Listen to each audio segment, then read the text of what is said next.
किसी देहात में एक बहुत ही गरीब गडरिया रहता था। उसके घर में एक के बाद एक 3 बेटियां पैदा हुईं। गडरिया और उसकी पत्नी पुत्र की चाह में इतने अंधे हो गए कि उन्हें अपनी बेटियां बोझ लगने लगीं।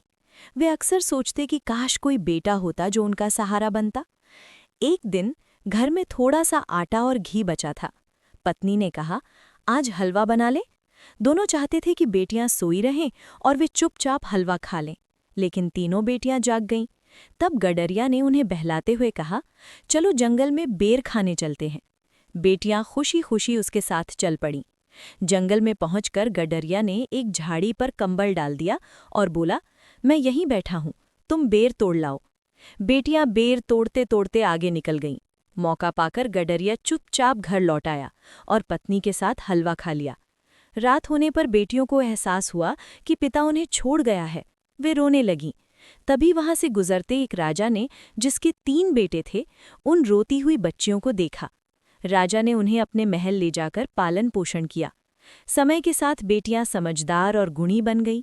बड़े होने पर राजा ने अपने तीनों बेटों का विवाह उन तीनों बहनों से कर दिया।